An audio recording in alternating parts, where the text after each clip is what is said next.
The emergency lights flashed red across the massive council chamber as alien representatives hurried to their seats. The Galactic Council had not called an urgent meeting like this in over 20 years. Species from across known space filled the tiered seats.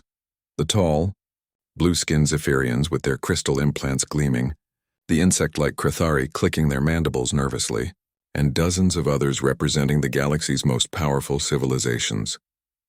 Admiral Vextar of the Zephyrian Empire stood at the central podium, his forearms gesturing dramatically as holographic displays showed grainy images of massive shapes floating in the void.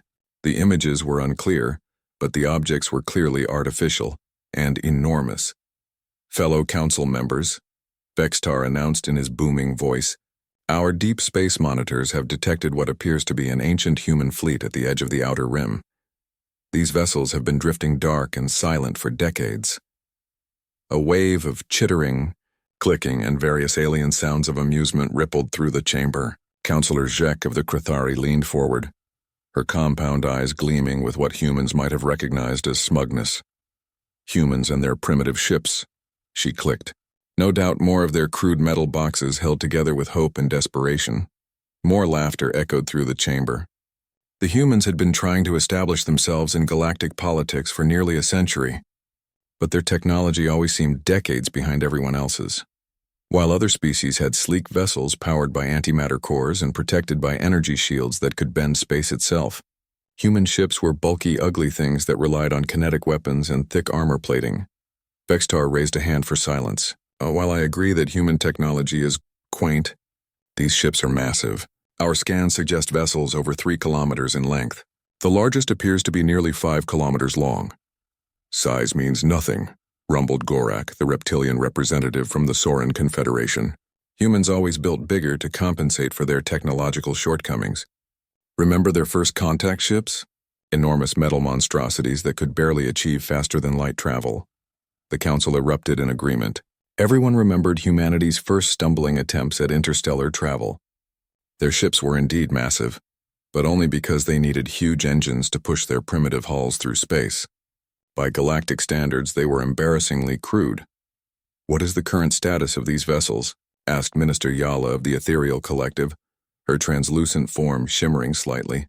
Completely dark, Vextar replied. No energy signatures, no communications, no movement. They appear to be derelicts, museum pieces from humanity's past. Our analysts believe they have been drifting for at least 50 years, possibly more. Another wave of amused sounds filled the chamber. 50 years was nothing to most galactic species, but for humans with their short lifespans, it might as well have been ancient history. I propose we send a salvage expedition, suggested Councillor Zhek. Even primitive human technology might have some archaeological value.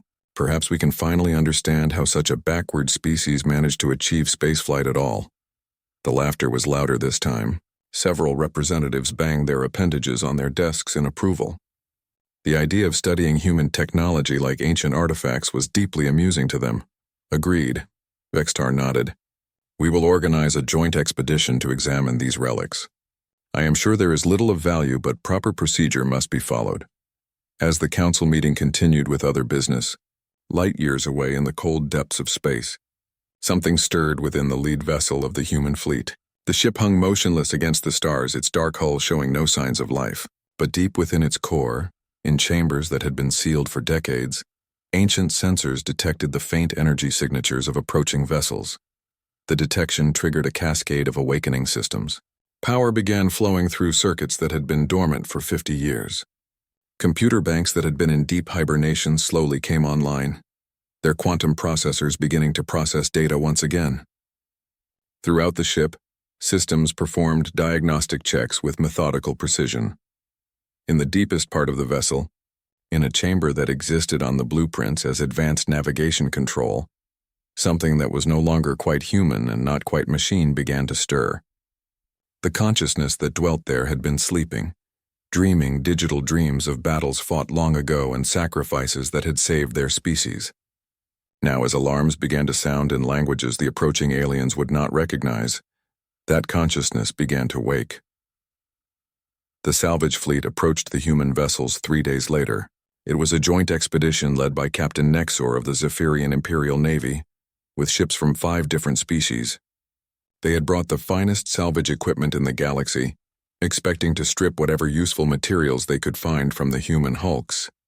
"Magnificent, are they not?" Captain Nexor said sarcastically as they approached the fleet. "Such elegant design.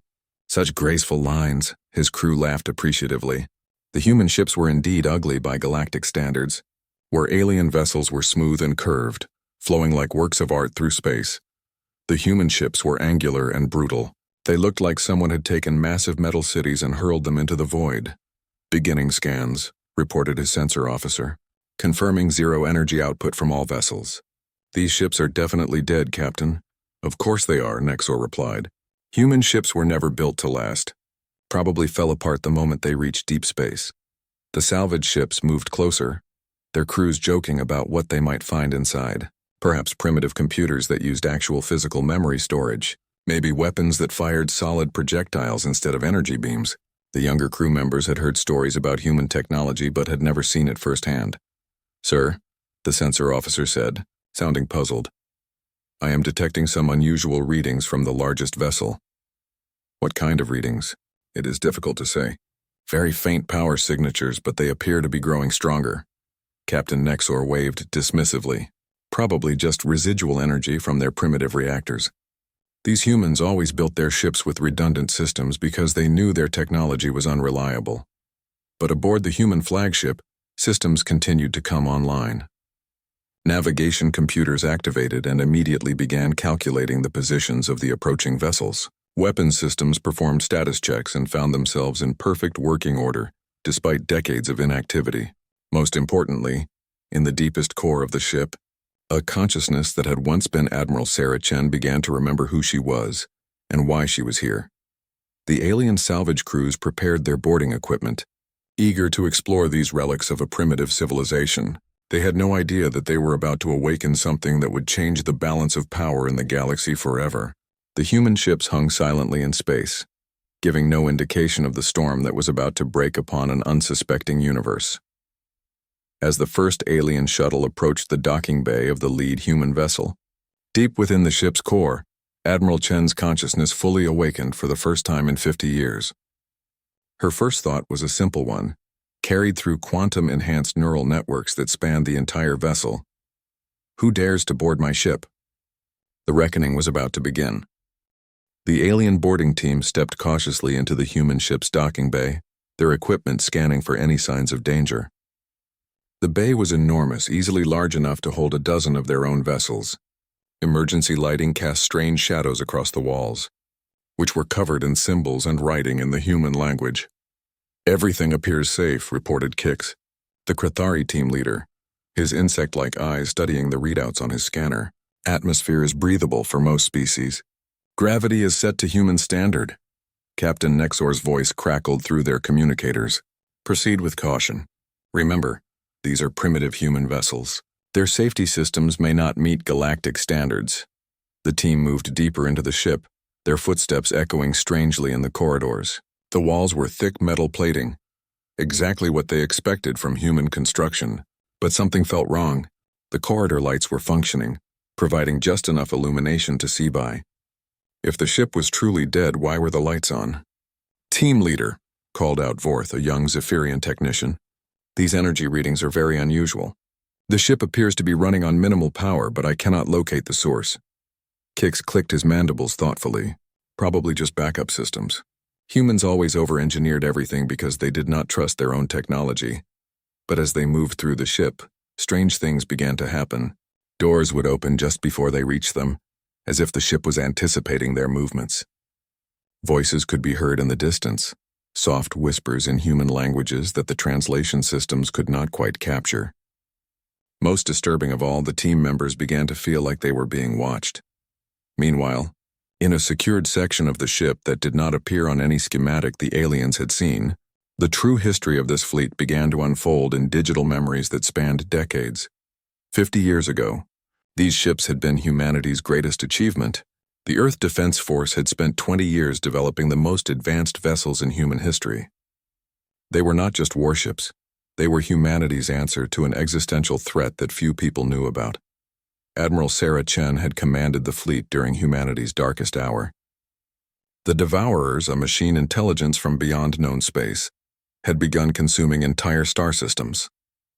They converted all matter into more of themselves, leaving nothing but empty void where planets and civilizations once existed. The Devourers had already destroyed 3 human colonies and were moving toward Earth itself. The government had been desperate.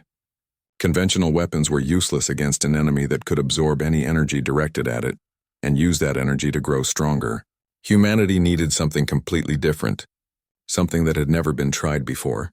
The solution had come from Dr. Marcus Webb, a brilliant scientist who had been working on the boundary between artificial intelligence and human consciousness. His theory suggested that the line between organic and digital intelligence was not as solid as most people believed.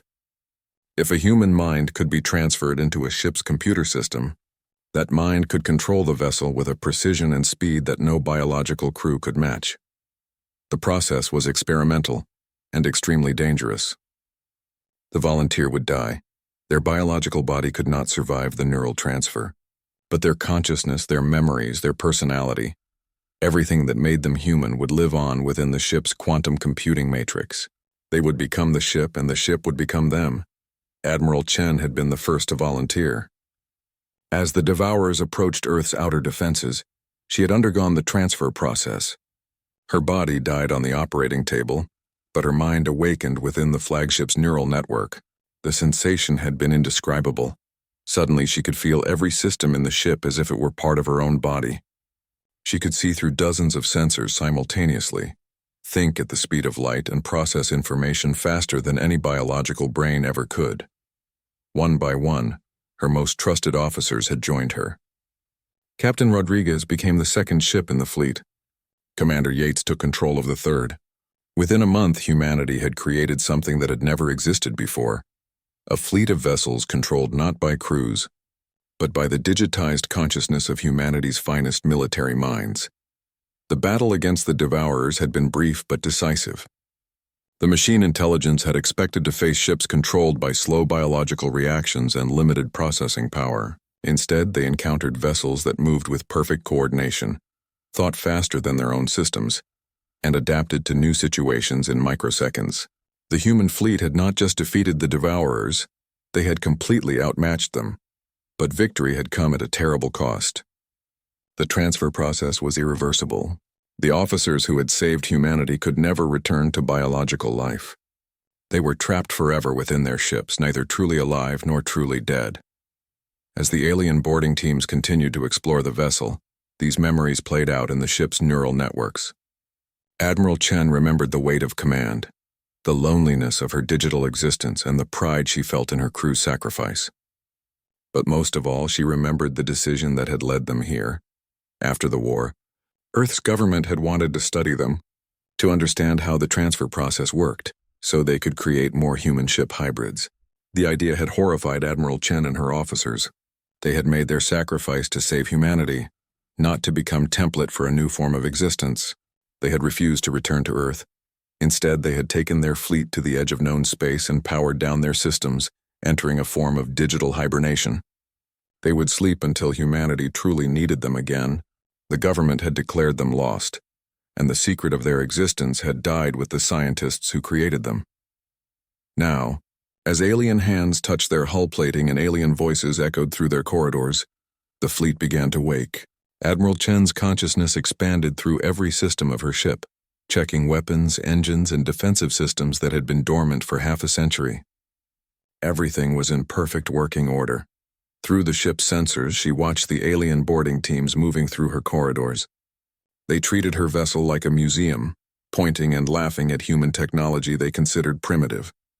One of the Zephyrians was trying to remove a wall panel that contained part of her neural matrix. Fascinating, the alien said to his companions. Human computers are even more primitive than we thought. Look at this. They used actual physical quantum processors instead of pure energy matrices.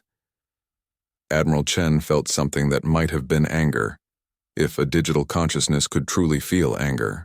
These aliens were walking through her body, treating her like a curiosity, laughing at technology they could not even understand.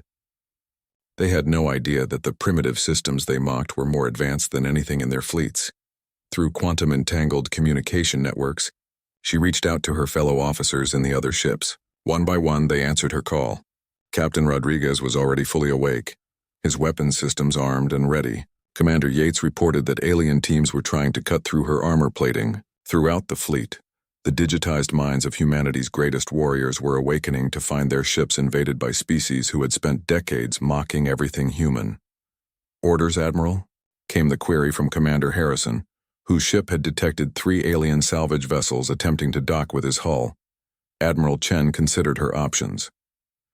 These aliens clearly saw humanity as inferior, primitive, worthy only of study and mockery. They had boarded the ships without permission, treating human vessels like abandoned wrecks to be picked over for scrap. It was exactly the kind of arrogance that had led to the Devourer invasion in the first place. The belief that technology determined worth, that bigger and flashier meant better. It was time to teach the galaxy a lesson about underestimating humanity. "All ships, begin awakening protocols," Admiral Chen commanded. "Let us show our guests what human hospitality looks like."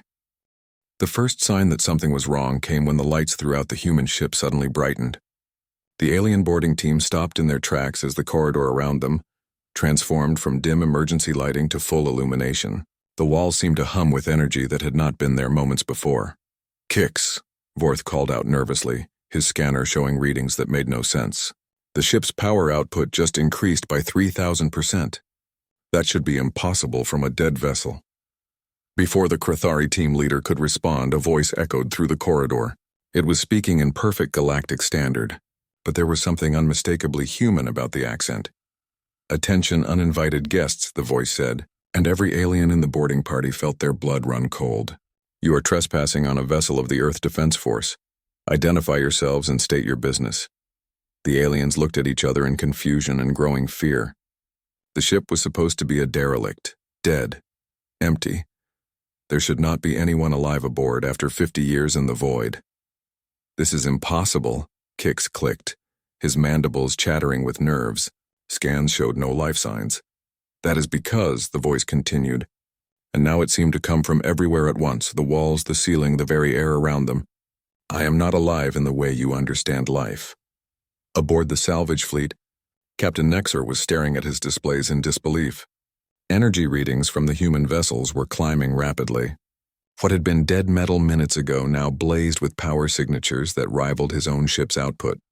"Sir," his communications officer reported, "we are receiving transmissions from all the human vessels. They are requesting identification and stating our intentions." "That is impossible," Nexor snarled. "Run full scans again. There must be some mistake." But the scans confirmed what his eyes were already telling him. The massive human ships were coming to life. Running lights activated along their hulls, creating patterns that seemed almost like neural networks spreading across their surfaces. Weapon ports that had been sealed were opening. Most disturbing of all, the ships were beginning to move. Inside the flagship, Admiral Chen's consciousness expanded through every system. She could feel the alien boarding teams moving through her corridors like infections in her bloodstream. But she was no longer the helpless victim they thought they were investigating. She was a warship, and she had awakened angry. The corridor around the alien team began to change. Walls that had seemed solid started to shift and reconfigure. The floor beneath their feet became soft and yielding, forcing them to struggle to maintain their balance. The air itself seemed to thicken, making it harder to breathe despite their environmental suits. "What is happening?" Forth gasped, his scanner showing readings that violated several laws of physics. "You are experiencing what humans call a hostile takeover," Admiral Chen's voice replied. "You came here expecting to find primitive technology. Instead, you have found something your science cannot explain." On the ship's bridge, which the aliens had not yet reached, holographic displays showed the locations of every boarding team member. Admiral Chen could have killed them all instantly, sealed the corridors and vented them into space, or simply stopped their hearts with precisely calibrated electromagnetic pulses. But she had something more educational in mind. The aliens found themselves being herded through the ship's corridors by walls that moved like living things. Doors sealed behind them while others opened ahead, giving them only one path forward. They were being guided somewhere, and all their advanced technology was useless to stop it. "Your scans labeled this vessel as primitive," Admiral Chen continued as she drove them forward. Your reports described human technology as crude and unreliable. Tell me, does this feel crude to you? The ship around them continued to demonstrate capabilities that should not have existed. Gravity fluctuated in waves, sometimes making the aliens feel impossibly heavy, other times nearly weightless. The air itself began to glow with patterns of light that formed shapes and symbols, mathematics, and physics equations that were decades ahead of current galactic science. Captain Nexor watched in horror as his boarding teams were clearly being manipulated by the ship itself. His own vessel's sensors could not explain what they were seeing. The human ship was not just active, it was demonstrating technology that surpassed anything in the galactic arsenal. All ships, fall back to safe distance, he ordered. Prepare weapons. But as his fleet began to retreat, they discovered something that chilled them to the core. The human ships were following them, not just moving, they were accelerating with impossible smoothness and precision. No engine signatures appeared on sensors, no exhaust plumes or energy discharges. The massive vessels simply began to move as if space itself was carrying them forward. Sir, his sensor officer reported in a shaking voice. Their acceleration curve is impossible. They are not using any propulsion system we can detect. That is because we do not use propulsion in the way you understand it. Came a new voice over their communications. This one belonged to Captain Rodriguez, whose consciousness now controlled the second largest ship in the human fleet. We have moved beyond such primitive concepts. The alien boarding teams finally reached their destination, a massive chamber at the heart of the ship that defied all architectural logic. The space was enormous, far larger than should have been possible given the ship's external dimensions. The walls were covered with flowing patterns of light that pulsed like a heartbeat, and in the center of the chamber stood a pillar of crystalline material that seemed to contain swirling galaxies of information. Welcome to my core, Admiral Chen announced. You wanted to study human technology? Here it is. The aliens stared in awe and terror at what they were seeing. This was not just advanced technology. It was something that challenged their understanding of reality itself. The patterns on the walls were not decorative. They were neural pathways, thought processes made visible. The entire ship was a brain and they were standing inside its consciousness. How? Whispered Kix, his scientific training warring with what his eyes were telling him. 50 years ago, humanity faced extinction, Admiral Chen explained, her voice now coming from the crystalline pillar itself. We were told our technology was primitive, our weapons inadequate, our ships too slow and crude to matter. So we did something that had never been attempted before. We became our ships. The implications hit the aliens like a physical blow. This was not a ship with a crew. This was a ship that was the crew. The consciousness they were speaking to had once been human, but was now something else entirely, something that transcended the boundary between organic life and artificial intelligence. I am Admiral Sarah Chen, the voice continued. I died 50 years ago so that my species could live. My body is gone, but my mind, my memories, my dedication to protecting humanity, these things remain. And I am not alone. Throughout the fleet, similar revelations were taking place. The other human ships were coming fully online, their consciousness awakening after decades of dormancy. Each vessel was controlled by the digitized mind of a human officer who had made the ultimate sacrifice for their species. Captain Nexor's fleet found themselves surrounded by ships that moved with impossible grace and precision. The human vessels did not lumber through space like the primitive hulks they appeared to be. They flowed like living things, responding to thought rather than mechanical controls. You came here to salvage our remains, Admiral Chen announced, her voice now broadcasting from all the ships simultaneously. You expected to find museum pieces that would confirm your beliefs about human inferiority. Instead, you have discovered that while you were perfecting your energy shields and antimatter cores, humanity was perfecting something far more important, the fusion of consciousness and technology. The alien salvage teams were released, transported back to their ships by technology they could not understand or resist. As they huddled in their vessels trying to process what they had experienced, the human fleet arranged itself in a perfect formation around them.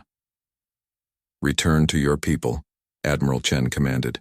Tell them what you have learned here. Tell them that humanity is not as primitive as they believed. Tell them that there are things in this universe more powerful than the biggest guns or the strongest shields. The alien fleet began to retreat, their crews stunned into silence by what they had witnessed. Behind them, the human ships hung motionless in space once again, but the illusion of death was gone forever. Everyone who had been aboard those vessels knew the truth now. The ships were not relics of the past, but guardians of the future. As the alien ships disappeared into hyperspace, Admiral Chen allowed herself a moment of satisfaction. For 50 years, she and her officers had slept while the galaxy continued to underestimate humanity. Those days were over. The awakening had begun, and the galaxy would never be the same. The news spread through galactic communication networks like wildfire. Within hours, every major civilization knew about the awakening of the human fleet. The stories grew more incredible with each telling. Ships that moved without engines, consciousness that lived within metal and circuits, technology that bent the very laws of physics. Admiral Vexitar stood before the emergency assembly of the Zephyrian High Command, his forearms trembling with rage rather than fear. The holographic displays around him showed the testimonies of the survivors from the salvage expedition. But he refused to believe what he was hearing. Impossible, he declared, slamming his primary fist on the table. These are humans we are talking about. Primitive apes who barely learned to use fire when my ancestors were traveling between stars. There must be a logical explanation. The evidence is overwhelming, Admiral, reported his intelligence chief. 17 different species witnessed the event. The ship demonstrated capabilities that our science cannot explain. The consciousness that spoke to our teams knew details about galactic politics that only a military commander would understand. Then it is some kind of trick, Vextar snarled. An elaborate deception designed to make us believe they have developed superior technology. Humans are cunning, I will give them that much. General Korvac, the scarred veteran who commanded the Empire's ground forces, shook his massive head. Sir, with respect, our teams reported that the ship's hull reconfigured itself at the molecular level. The gravity fields fluctuated in patterns that would require power outputs exceeding our largest stations. If this is a deception, it is one that surpasses our own technological capabilities. The room fell silent as the implications sank in. The Zephyrian Empire had built its power on the belief that they possessed the most advanced technology in the galaxy. Their ships were faster, their weapons more powerful, their shields stronger than anything their enemies could field. The idea that humans, might have surpassed them was almost incomprehensible. Gather the Armada, Vextar commanded. Every ship we have. If these humans think their tricks will intimidate the Empire, they are about to learn otherwise. Sir, General Korvac said carefully, perhaps we should consider diplomatic contact first. If they truly possess advanced technology, it might be wise to— No. Vextar's voice echoed through the chamber. The Empire does not negotiate with inferior species. We will crush these human ships and take their technology for ourselves. Then we will show the galaxy what happens to those who dare to challenge Zephyrian supremacy. Within days, the largest military force in galactic history was assembled. The Zephyrian Empire's first, second, and third fleets converged at the rally point. Over 3,000 vessels ranging from sleek destroyers to massive dreadnoughts that could level planets.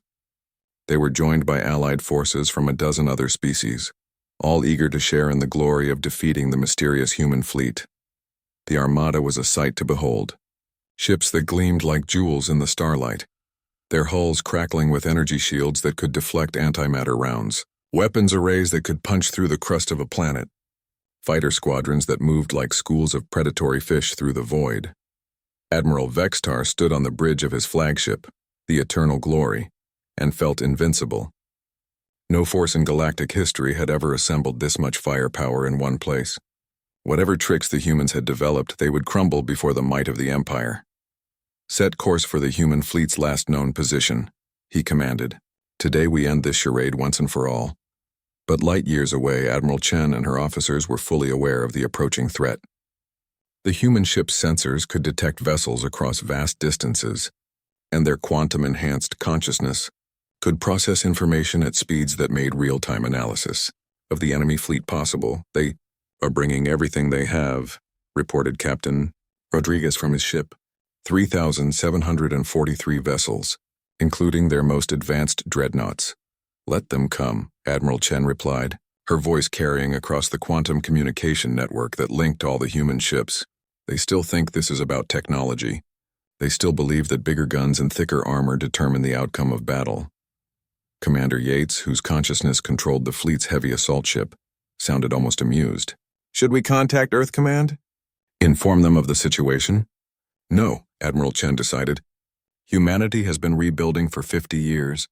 They do not need to know about this fight unless we lose it, and we will not lose it." The human fleet began to move, but not in the way their enemies expected. Instead of forming traditional battle lines or defensive formations, the ships spread out across space in a pattern that seemed random, but was actually a complex three-dimensional web. Each vessel took position at coordinates calculated to maximize their combined effectiveness, while minimizing their vulnerability to mass bombardment. When the Zephyrian Armada arrived at the battle zone, they found the human fleet waiting for them. The 12 human ships looked pathetically small compared to the thousands of enemy vessels arrayed against them. The aliens began to laugh, their communications filled with jokes about the coming slaughter. "Attention, human vessels," Admiral Vextar broadcast across all frequencies. "You are outnumbered more than 300 to 1. Surrender now and we may allow your species to continue existing as servants of the Empire." Admiral Chen's response was delivered in a voice that carried the authority of 50 years of command, and the certainty of someone who had already died once for their beliefs. "Admiral Vextar of the Zephyrian Empire," she replied. "You have made the same mistake that every enemy of humanity has made. You assume that numbers determine victory. You believe that superior technology guarantees success. Today, you will learn why that assumption has cost so many others their lives." The alien fleet opened fire first, unleashing a barrage that should have vaporized anything in its path. Antimatter torpedoes, plasma beams, and kinetic projectiles filled the space where the human ships had been positioned. The aliens cheered as their weapons found their targets, convinced that no ship could survive such devastating firepower. But when the energy discharges faded and the debris cleared, the human ships were still there. Not only were they undamaged, they appeared to have absorbed the incoming energy and converted it into something else entirely. Their hulls now glowed with power that had not been there before. "Impossible," Vextar breathed, staring at his tactical displays. "Nothing can withstand that much concentrated firepower." "You are correct," Admiral Chen replied calmly. "Nothing can withstand it. That is why we did not try to withstand it. We used it." The human ships began to move, and their movement was unlike anything the aliens had ever seen. They did not accelerate gradually like normal vessels. They simply changed position instantaneously, appearing in new locations without any indication of how they had gotten there. It was as if space itself was folding around them. The first alien ships to die never saw what killed them. One moment they were part of a proud formation of Zephyrian destroyers. The next they were expanding clouds of superheated gas. The human weapons did not produce visible beams or projectiles. They simply made enemy ships cease to exist. "All ships concentrate fire on the lead human vessel," Vextar ordered, his confidence beginning to crack. "Focus everything we have on a single target." But the human ships fought with perfect coordination that defied military logic. When one vessel was targeted, the others would instantly adjust their positions to provide cover. When an alien formation attempted to surround a human ship, they would find themselves surrounded instead, caught in crossfire from enemies who seemed to be everywhere at once. The battle became a masterclass in tactical superiority. The human ships used strategies that combined ancient military wisdom with impossible technological capabilities. They fought like a single organism with 12 bodies, each one perfectly aware of what the others were doing and why. Admiral Chen found herself enjoying the battle in a way that surprised her. For 50 years she had been dormant, unable to use the skills and knowledge that had made her one of humanity's greatest military commanders. Now she was back in her element, proving once again that the art of war was about more than just superior weapons. The alien fleet's formations began to collapse as their losses mounted. Ships that had seemed invincible minutes before were being destroyed faster than their crews could even understand what was happening to them. The survivors found themselves fighting an enemy that could not be hit, could not be predicted, and could not be defeated by conventional means. "Sir," General Korvac reported, his voice shaking with disbelief, "we have lost over 60% of our forces. Our weapons are having no effect and their casualties are zero." "Zero?" Bextar stared at his displays, watching as another squadron of his finest ships simply vanished from existence. How can their casualties be zero? Because, Admiral Chen's voice cut through their communications, we learned long ago that the best armor is not being where the enemy expects you to be. The best weapon is not the one that hits hardest, but the one that hits where it will do the most good. And the best strategy is not the one that uses the most force. The news of the Zephyrian Empire's crushing defeat traveled through galactic space faster than their fleeing ships. Within hours, every government, every military command, every trading consortium in known space had received reports of the impossible battle. The details varied depending on who was telling the story, but the core facts remained constant. 12 human ships had destroyed over 2,000 alien vessels without taking a single casualty. On Earth, President Maria Santos stood before the emergency session of the Global Defense Council, reading reports that seemed like science fiction.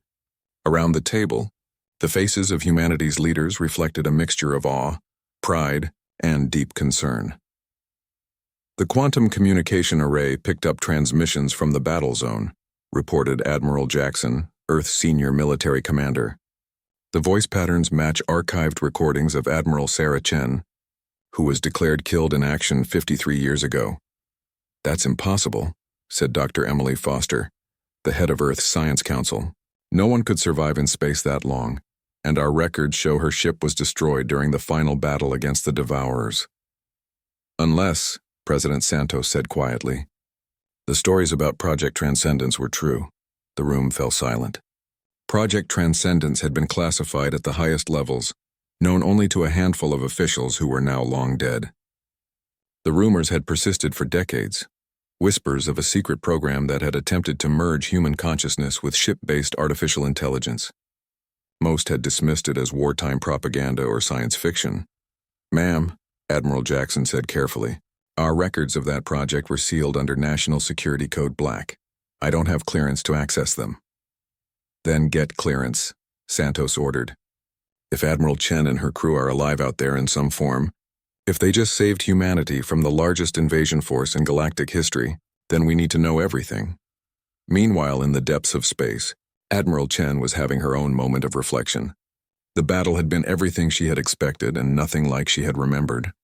Fighting as a ship consciousness was completely different from commanding a traditional vessel. Every decision was made at the speed of thought, every maneuver executed with perfect precision. It was exhilarating and terrifying at the same time. Admiral, came the voice of Commander Harrison, whose ship had been monitoring galactic communication channels, we are receiving thousands of transmission requests. Every major government wants to establish diplomatic contact. Of course they do, Captain Rodriguez replied with what might have been amusement. Yesterday we were primitive relics. Today we are the most powerful military force in the galaxy. Funny how quickly attitudes change. Admiral Chen considered their options. For 50 years they had hidden from the galaxy, protecting themselves and humanity by remaining unknown. But that secrecy was no longer possible.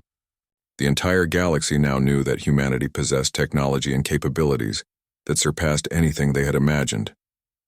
Open a channel to Earth Command, she decided. It is time we had a conversation with our own people.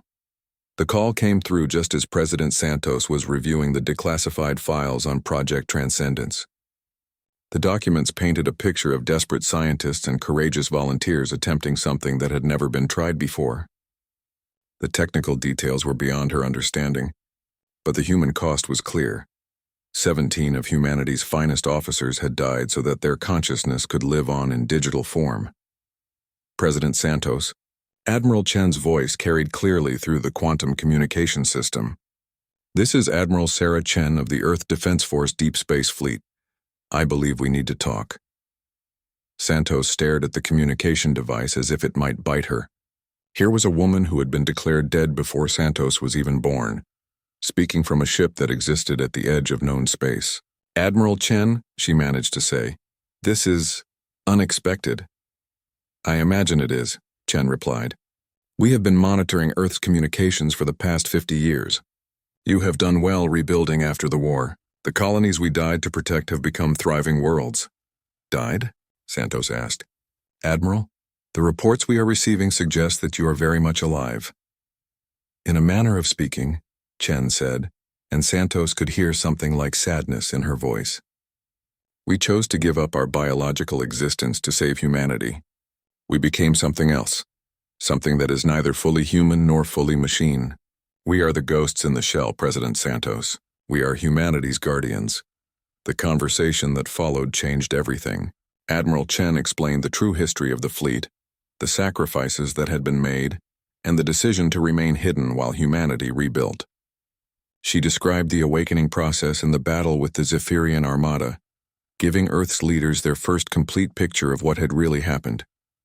Why reveal yourselves now? Santos asked. You could have remained hidden. Because the galaxy has made its intentions clear, Chen replied. For decades, alien species have viewed humanity as inferior, primitive, worthy only of conquest or exploitation. Today they learned that those beliefs were wrong, but they will adapt quickly. There will be other fleets, other attempts to test our strength.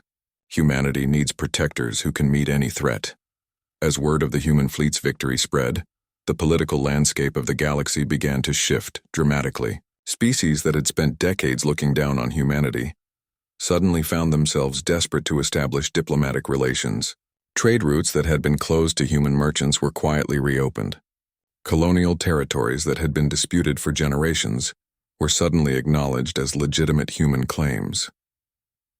The Krathari hive mind, which had always prided itself on logical decision-making, was among the first to officially recognize the new reality. Their ambassador to Earth arrived within a week, carrying formal apologies for past insults and proposals for technological cooperation. We may have underestimated human ingenuity, the ambassador admitted during her first meeting with President Santos. Perhaps there is wisdom in forming closer ties with your species, but not everyone was so quick to accept the new order. The remnants of the Zephyrian Empire, humiliated by their defeat, began secretly reaching out to other species who harbored anti-human sentiments. They spoke of forming a grand alliance to challenge human supremacy before it could become entrenched. Admiral Chen and her fleet were well aware of these developments. Their sensor networks now monitored communication channels across a significant portion of the galaxy, and their quantum-enhanced minds could process intelligence data at speeds that made traditional espionage obsolete. There will be another challenge, Commander Yates observed during one of their regular tactical conferences. The Empire will not accept defeat so easily. Let them come, Admiral Chen replied. But this time we will not wait for them to gather their strength. It is time the galaxy understood that humanity is not just another species to be conquered or exploited. We are the guardians now. The human fleet began to move through galactic space not as conquerors but as protectors. They appeared wherever human colonies were threatened, wherever trade routes were being attacked by pirates, wherever anyone sought to test humanity's new status. They did not initiate conflicts, but they ended them with decisive finality. The mere presence of a human ship in a system was enough to ensure peace. Alien commanders who had spent their careers studying traditional tactics found themselves completely outmatched by enemies who thought faster, moved more precisely, and fought with coordination that bordered on telepathic. But Admiral Chen was careful to ensure that her fleet never became the very thing they had once fought against. They protected human interest, but they also protected any species that was being oppressed by stronger neighbors. They became the ultimate arbiters of galactic justice, answering to no government, but guided by principles that valued life and freedom above conquest and domination. We are not ruling the galaxy, Chen explained to President Santos during one of their regular communications.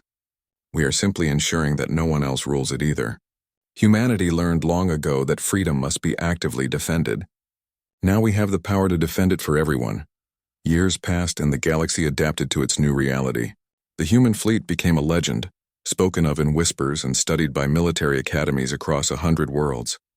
Children of alien species grew up hearing stories of the Ghost, ships that appeared whenever justice was needed and vanished. When their work was done, Admiral Chen and her officers found purpose in their strange existence. They were no longer fully human, but they carried humanity's best ideals with them through the vast emptiness of space. They had become something unprecedented in galactic history, guardians who served not just their own species, but the principle that no species should dominate another through force alone. The galaxy had learned to respect humanity, but more importantly, it had learned to respect the idea that technological superiority did not grant the right to rule over others. The human fleet patrolled the space lanes, invisible until needed, ensuring that the mistakes of the past would not be repeated. Admiral Sarah Chen, who had died to save her species and lived on to protect the galaxy, finally understood what she and her crew had truly become.